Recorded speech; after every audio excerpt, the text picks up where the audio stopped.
പ്രധാനമന്ത്രിയുടെ റേഡിയോ പരിപാടി എന്ന് കേൾക്കുമ്പോൾ നിങ്ങളുടെ മനസ്സിൽ എന്താണ് വരുന്നത്? മൻ കി ബാത്ത് എന്ന ഈ പരിപാടി സർക്കാരിലേക്ക് ഇതുവരെ എത്തിച്ചത് 34 കോടി രൂപയിലധികം വരുമാനമാണെന്ന് പറഞ്ഞാൽ നിങ്ങൾ വിശ്വസിക്കുമോ? അതും യാതൊരു അധിക ചെലവുമില്ലാതെ. അതെ, ഇതാണ് മൻ കി ബാത്തിന്റെ അധികമാരും അറിയാത്ത സാമ്പത്തിക വിജയം. എന്താണ് യഥാർത്ഥത്തിൽ മൻ കി ബാത്ത്? വെറും ഒരു റേഡിയോ പ്രസംഗത്തിനപ്പുറം രാജ്യത്തിന്റെ മുക്കിലും മൂലയിലും നടക്കുന്ന നല്ല കാര്യങ്ങൾ ജനങ്ങളിലേക്ക് എത്തിക്കാനുള്ള ഒരു വേദിയാണിത്. കർഷകർ, ചെറുപ്പക്കാർ, സ്ത്രീകൾ, സംരംഭകർ, അങ്ങനെ അധികം ആരും അറിയാത്ത സാധാരണക്കാരായ ഹീറോകളുടെ കഥകളാണ് ഓരോ മാസവും പ്രധാനമന്ത്രി പങ്കുവെക്കുന്നത്. രാജ്യത്തിന്റെ നേട്ടങ്ങളും ചരിത്രത്തിലെ അറിയപ്പെടാത്ത നായകന്മാരുടെ സംഭവങ്ങളും ഈ പരിപാടിയിലൂടെ ലോകം അറിയുന്നു. ചുരുക്കത്തിൽ ഇന്ത്യയുടെ വൈവിധ്യവും സാമൂഹിക പ്രതിബദ്ധതയും ആഘോഷിക്കുന്ന കഥകളിലൂടെ രാഷ്ട്ര നിർമ്മാണത്തിന്റെ ഒരു ഭാഗമായി മൻ കി ബാത്ത് മാറിയിരിക്കുന്നു. ഇനി നമുക്ക് ഇതിന്റെ സാമ്പത്തിക വശത്തേക്ക് വരാം. ഈ പരിപാടി നിർമ്മിക്കുന്നത് ആകാശവാണിയാണ്. അതിനായി അവർ പ്രത്യേകിച്ചൊരു പണവും മുടക്കുന്നില്ല. നിലവിലുള്ള സ്റ്റുഡിയോയും ജീവനക്കാരെയും ഉപയോഗിക്കുന്നു. എന്നാൽ വരുമാനത്തിന്റെ കാര്യത്തിൽ കഥ മാറും.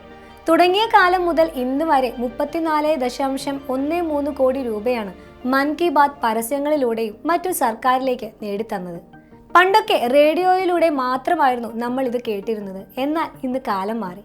ആകാശവാണിയുടെ ദേശീയ പ്രാദേശിക നെറ്റ്വർക്കുകൾക്ക് പുറമെ ദൂരദർശന്റെ വിവിധ ചാനലുകളിലും ഇത് സംപ്രേഷണം ചെയ്യുന്നു. ഗ്രാമങ്ങളിലും വിദൂര പ്രദേശങ്ങളിലും താമസിക്കുന്നവരിലേക്ക് എത്താൻ DD ഫ്രീ ഡിഷ് വലിയൊരു പങ്ക് വഹിക്കുന്നുണ്ട്. എന്നാൽ യഥാർത്ഥ വിപ്ലവം നടന്നത് ഡിജിറ്റൽ ലോകത്താണ്.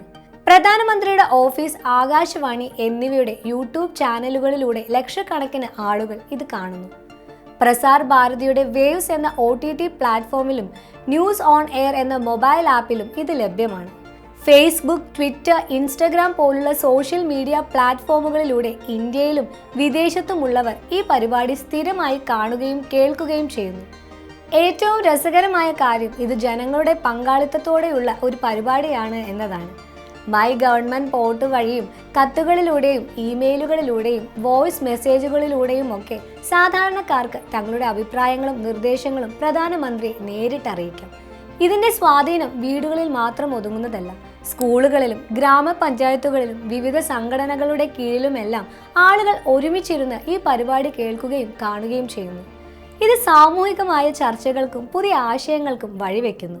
അപ്പോൾ മൻ കി ബാത്ത് എന്നത് കേവലം ഒരു റേഡിയോ പരിപാടി മാത്രമല്ല, സർക്കാരിന് വരുമാനം നേടിക്കൊടുക്കുന്ന, ജനങ്ങളുമായി നേരിട്ട് സംവദിക്കുന്ന, രാജ്യത്തിന്റെ വിവിധ ഭാഗങ്ങളിലുള്ളവരെ അംഗീകരിക്കുന്ന ഒരു വലിയ ആശയവിനിമയ മാതൃക കൂടിയാണ്. രാജ്യസഭയിൽ ഇൻഫർമേഷൻ ആൻഡ് ബ്രോഡ്കാസ്റ്റിംഗ് സഹമന്ത്രി ഡോക്ടർ L. മുരുകൻ സമർപ്പിച്ച കണക്കുകളാണ് ഈ വിജയഗാഥയ്ക്ക് അടിവരയിടുന്നത്. ഈ വീഡിയോ നിങ്ങൾക്ക് ഉപകാരപ്രദമായെന്ന് വിശ്വസിക്കുന്നു. ഇതുപോലെയുള്ള വീഡിയോകൾക്കായി ഈ ചാനൽ ലൈക്ക് ചെയ്യാനും സബ്സ്ക്രൈബ് ചെയ്യാനും മറക്കല്ലേ. നന്ദി.